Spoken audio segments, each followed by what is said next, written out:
Ottobre con l'obbligo di certificazione verde sono a rischio sospensione tra gli 80 e i 100.000 lavoratori in Friuli Venezia Giulia e la stima della CGIL favorevole al Green Pass aziendale proposto da Confindustria.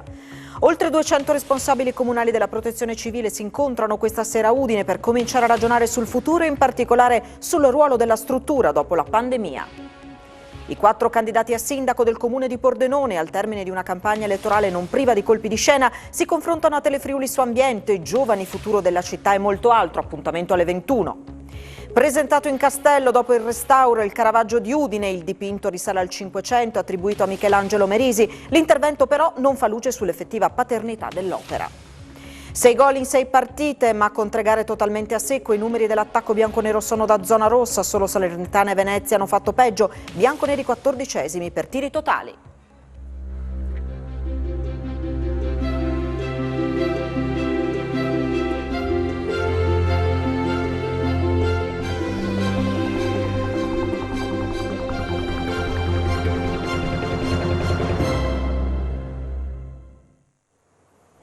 A tutti voi buonasera e ben trovati a questa edizione del telegiornale di Telefriuli. Si avvicina la data del 14 ottobre, i sindacati fanno un po' i conti su quello che potrebbe accadere nelle aziende del Friuli Venezia Giulia, in particolare la CGIL stima che potrebbero essere tra gli 80 e i 100.000 i lavoratori a rischio sospensione. Ne abbiamo parlato con il segretario regionale William Pezzetta che dà parere favorevole alla proposta di Green Pass aziendale lanciata dalla presidente di Confindustria Udine, Anna Mareschi Danieli.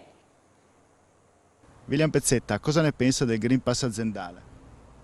Beh, questa è una proposta che ho letto e ho sentito, interessante, può venire incontro ad alcune risposte, chiaramente deve in qualche maniera essere regolarizzata dal governo. Quanti lavoratori a rischio di sospensione dal 15 ottobre? Avete fatto una stima?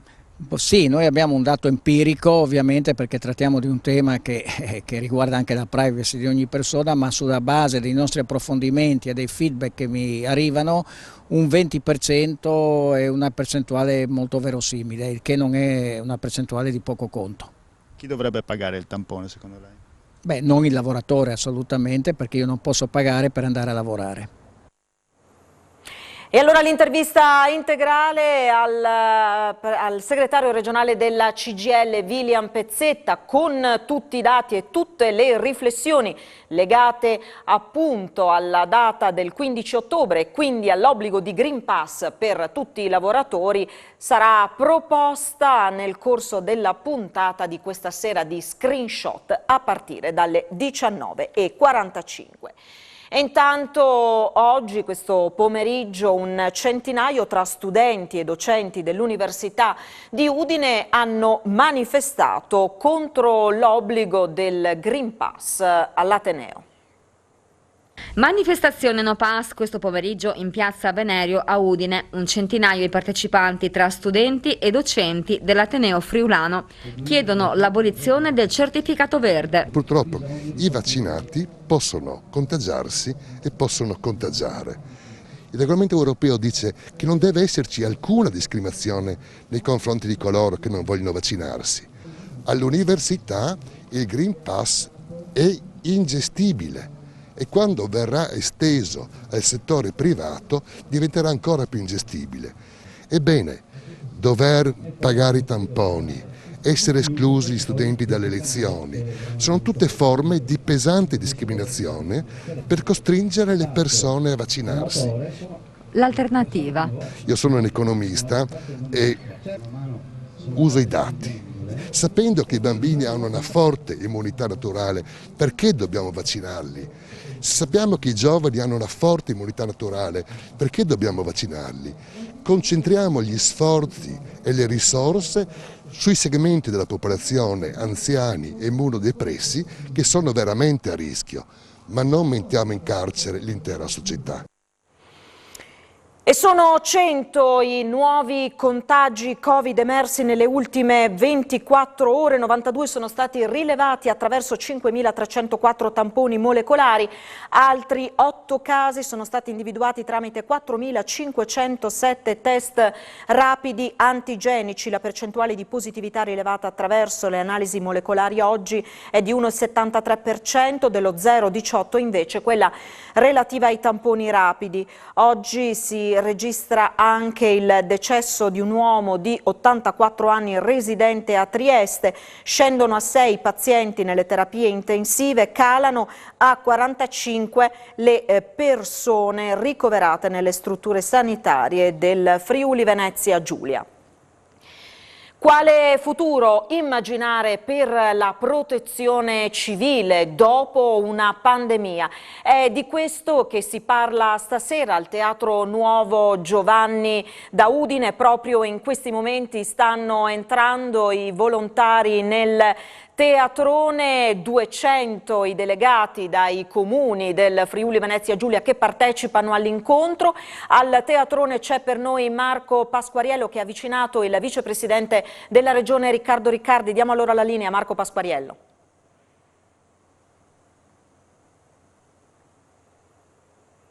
Del Teatro Nuovo Giovanni da Udine, vedete dietro di me diversi uomini della protezione civile stanno entrando per una grande serata, una grande riunione per fare il punto su quello che è stato l'anno e vedere quali sono le prospettive future. Con noi c'è il vicepresidente regionale Riccardo Riccardi, a cui chiediamo: questa è una serata dedicata alla protezione civile, agli uomini e alle donne della protezione civile. È una serata dedicata ai volontari del sistema di protezione civile, che sono quell'esercito di solidarietà che abbiamo visto anche nel corso della pandemia. Abbiamo ritenuto di fare una riflessione tutti quanti insieme. Qui sono rappresentate tutti i responsabili dei comuni, le associazioni, tutti coloro che compongono questo straordinario mondo. Penso che sarà una serata interessante dove raccoglieremo gli spunti e vedremo quali sono nuove regole, nuove scelte e secondo me anche una lettura di quella che è stata evidentemente la pandemia della quale bisogna tenere conto anche per guardare a questo sistema che è fortemente radicato, che è stato sempre in grado di dare quelle risposte a tutte le emergenze che ci sono state e anche in questa occasione un'emergenza inedita e che anche questo sistema non conosceva.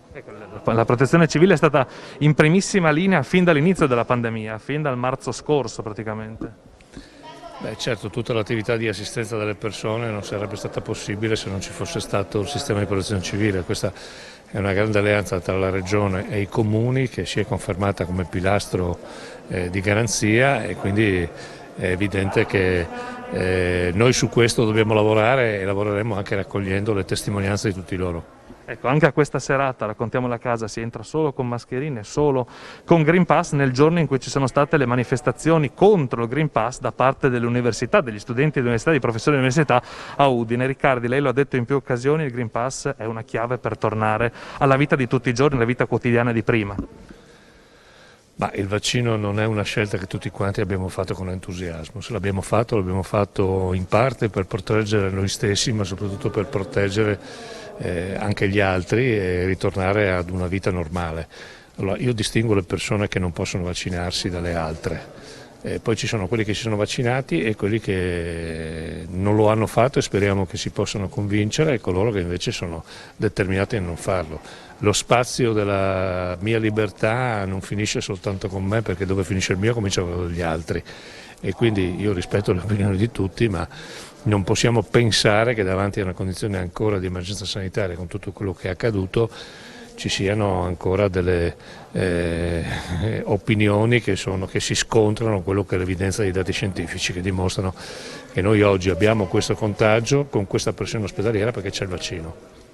Benissimo, ringraziamo il vicepresidente regionale Riccardo Riccardi, linea allo studio.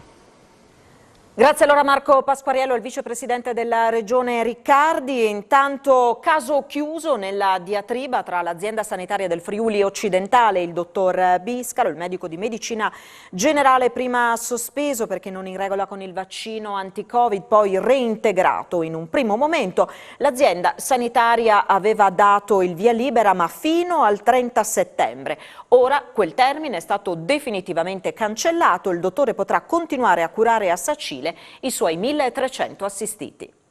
Partita chiusa tra l'azienda sanitaria del Friuli occidentale e il dottor Marco Biscaro, il medico di medicina generale che a Sacile era stato sospeso da ASFO per non essere in regola con la vaccinazione anti-Covid e poi reintegrato, dopo che aveva presentato tutta la documentazione che accertava il proprio diritto all'esenzione. Nella lettera del 30 agosto però l'azienda sanitaria stabiliva come termine la data del 30 settembre. In un'ulteriore comunicazione arrivata al medico nelle scorse ore via PEC, ASFO però riconosce che quel termine era stato fissato erroneamente e dunque Biscaro potrà continuare ad accogliere i suoi assistiti nello studio di via Ettoreo senza ulteriori patemi. Un risultato che soddisfa il dottore e il suo legale, l'avvocato Giovanna Augusta De Manzano, che l'ha accompagnato nella sua battaglia legale, che commenta così l'ultima missiva di ASFO. Se parliamo di trattamenti sanitari e opinione dell'avvocato, vige una riserva di legge assoluta ex articolo 32 della Costituzione, per cui personalmente ritengo che tutta la normativa sui vaccini e sul Green Pass sia anche per questo motivo anticostituzionale. In ogni caso, conclude De Manzano, i termini che emanano dalle circolari ministeriali sono illegittimi se non autorizzati dalla fonte primaria da cui derivano, cioè legge o decreto legge, per cui il termine indicato dall'ASFO del 30 settembre non ha mai avuto una base giuridica. Insomma, per Biscaro, caso chiuso. Le strutture ospedaliere di Palmanova e Gemona riprendono l'attività ordinaria dopo l'emergenza Covid. All'ospedale di Palmanova l'attività chirurgica riprende con i numeri e le sedute previste in regime ordinario. Ne dà notizia il direttore generale dell'azienda sanitaria universitaria del Friuli Centrale, Denis Caporale.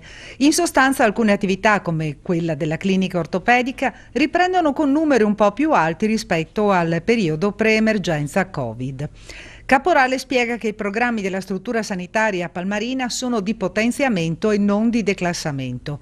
In particolare sono previste 6 sedute settimanali di ortopedia e clinica ortopedica, 5 di chirurgia compreso dei surgery, 3 di oculistica, oltre a una per interventi di ginecologia e otorino-laringoiatria ogni 15 giorni.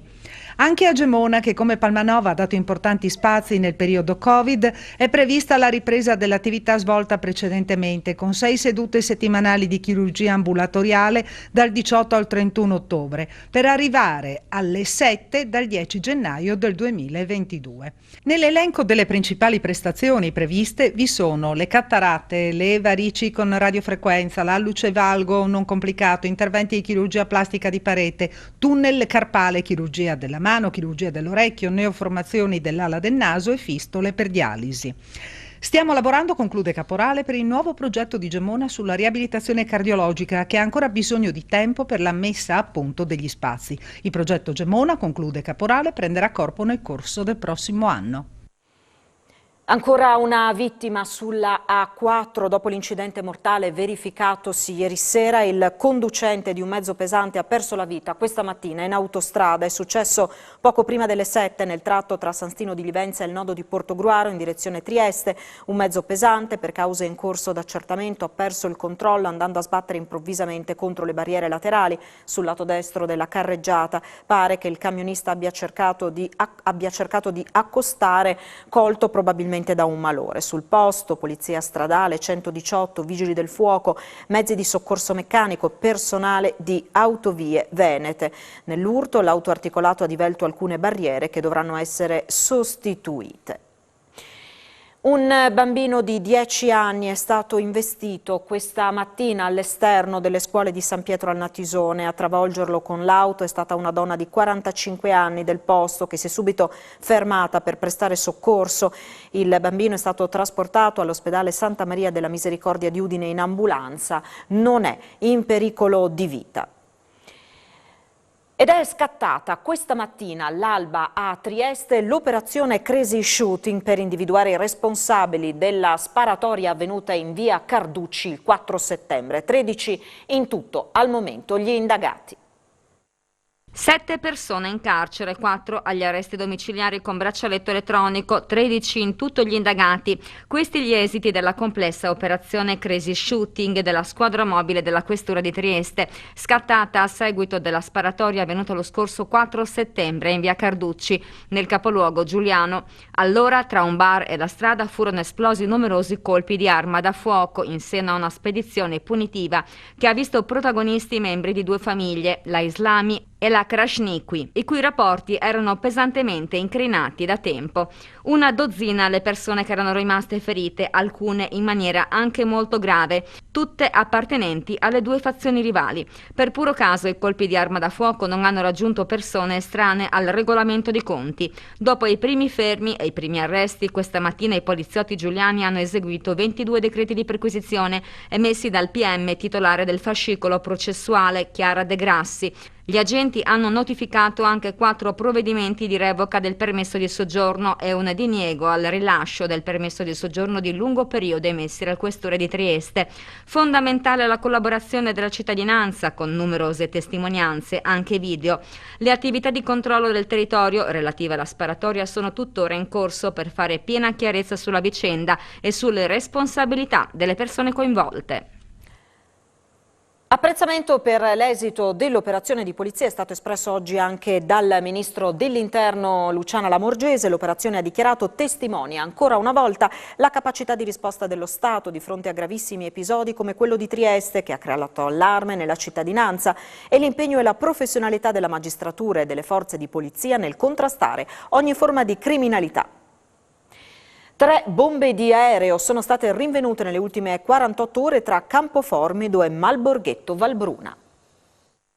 Una bomba di aereo inesplosa è stata rinvenuta ieri pomeriggio semisommersa dalla ghiaia del Fella nel territorio di Malborghetto Valbruna. Avrebbe le stesse dimensioni di quelle rinvenute a Chiusaforte, sempre in un corso d'acqua, nel 2017, che richiesero un vasto spiegamento di forze per la loro rimozione. L'area è stata immediatamente isolata per evitare l'avvicinamento di persone al residuato, in attesa che la bomba venga rimossa in sicurezza e fatta brillare dagli artificieri. Sul posto i carabinieri della compagnia di Tarvisio. La problematica in questo caso, come accadde a Chiusaforte, è legata alla relativa vicinanza alle principali arterie di transito e di scorrimento, la strada statale 13 Pontebana, l'autostrada A23, la ciclovia Alpe Adria. Il punto in cui è stata trovata potrebbe essere relativamente vicino anche ad alcune abitazioni. Non c'è comunque pericolo per le comunità. A Campoformido poi, nei giorni scorsi, durante alcuni lavori per la posa di opere idrauliche, che sono stati ritrovati altri 2 ordigni bellici. Presumibilmente si tratta sempre di 2 bombe di aereo di fabbricazione italiana. Gli operai hanno informato subito le autorità e la zona è stata immediatamente messa in sicurezza in attesa della bonifica.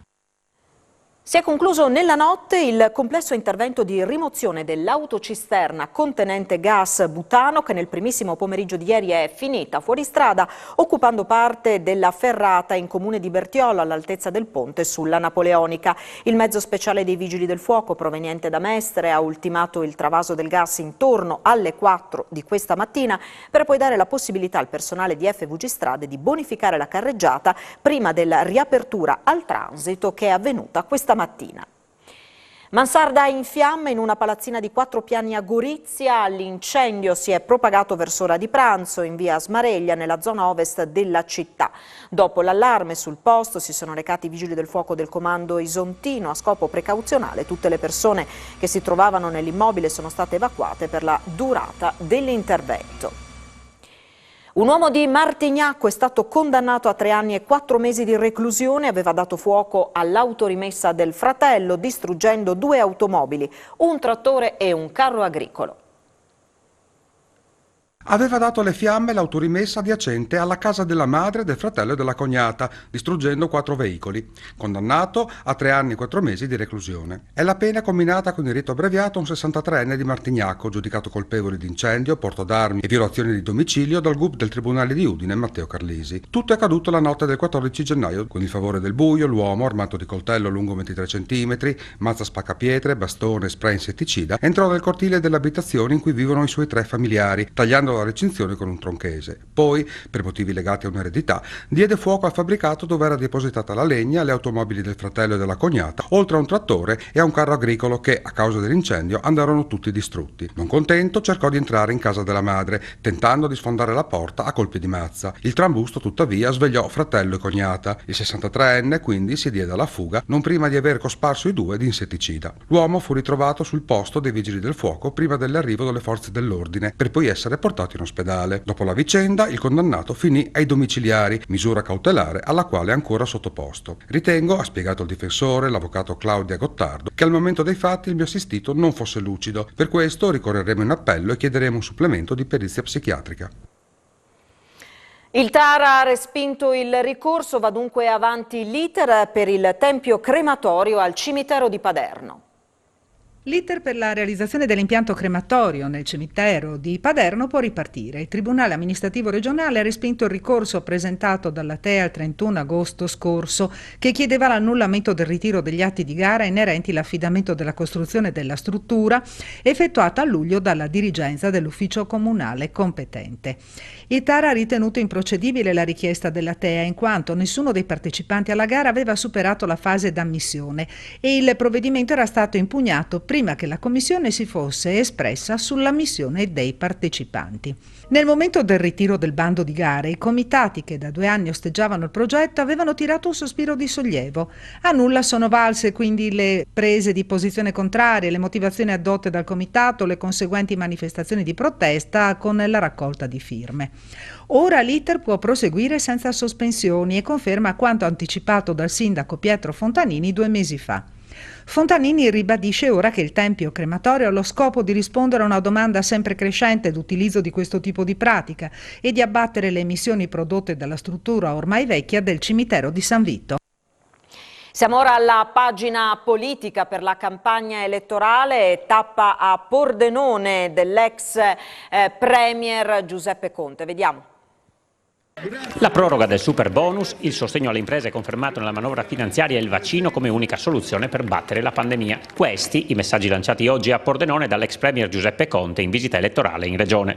Assolutamente positiva la proroga del super bonus 110% edilizia e anche la proroga del pacchetto di misure di transizione 4.0 e ancora del fondo di garanzia per le piccole e medie imprese. Sono 3 misure targate al Movimento 5 Stelle che sono state utilissime durante la pandemia e saranno utilissime per la ripartenza. Dobbiamo sostenere le imprese in modo robusto. Noi siamo quelli che stanno contribuendo alla ripresa che sta veleggiando verso il 6% di PIL, se non qualcosa anche di più.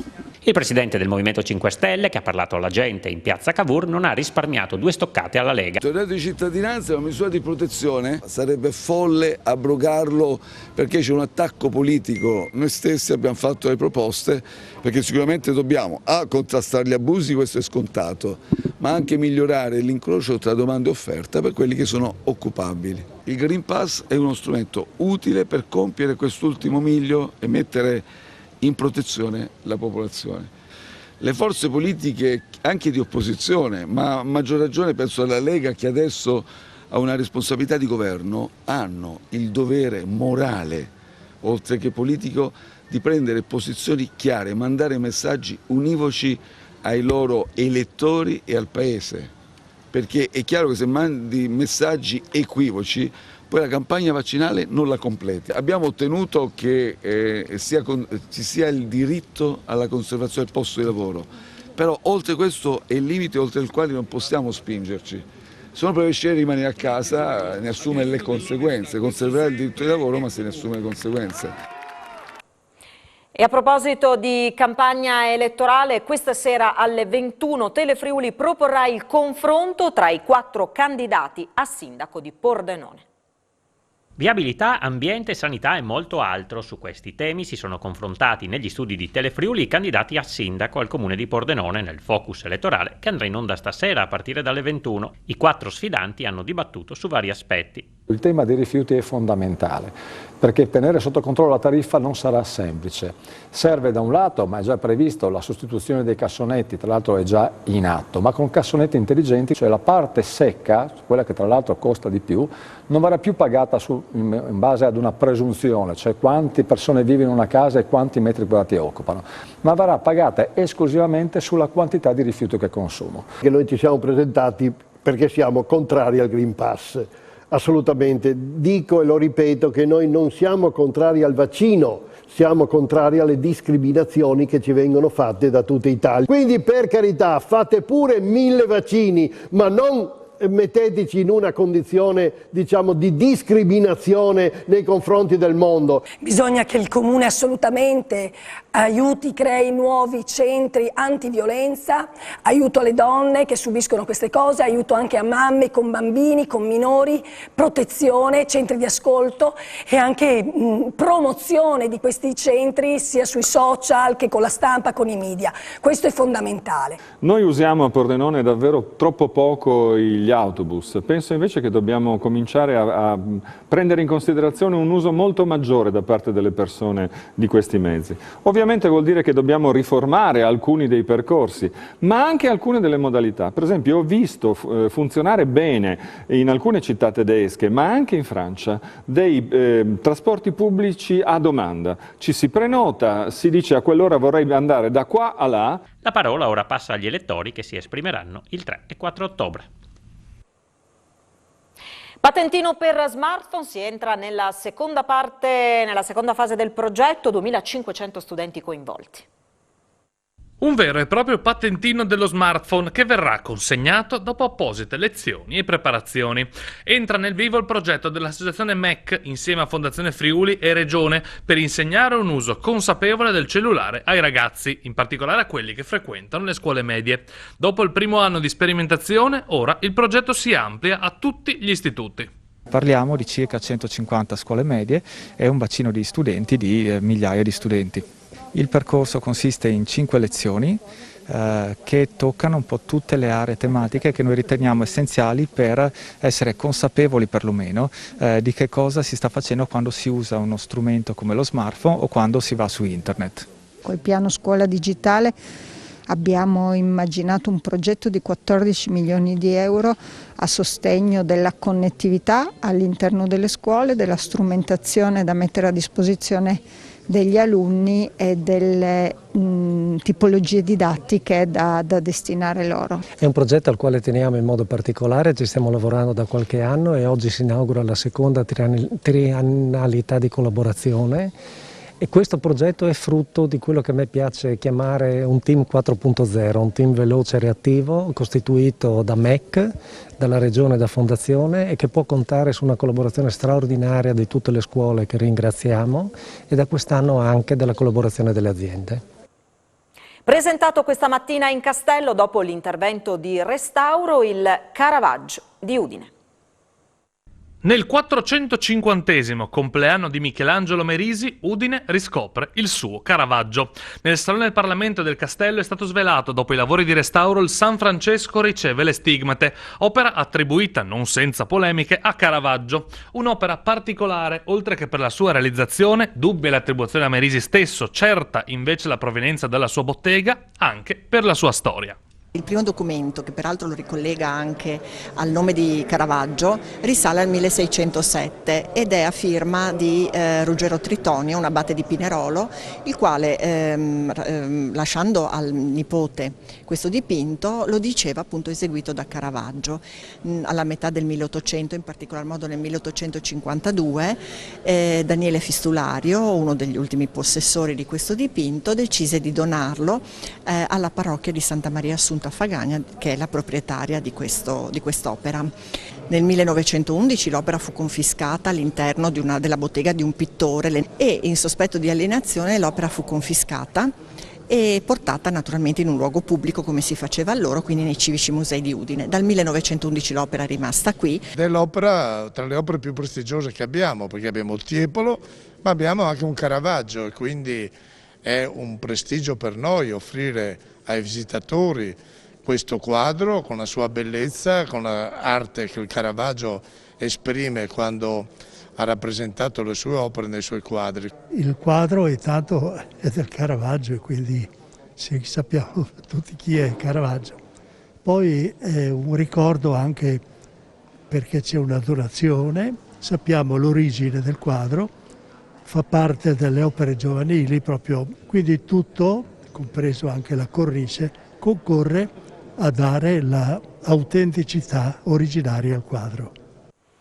Noi ci fermiamo qui, tra pochissimo l'appuntamento con Sport FVG, in primo piano i 6 gol in 6 partite dell'Udinese, numeri dell'attacco da zona rossa, come sempre a seguire l'appuntamento con le previsioni del tempo a cura di Antonino Renda.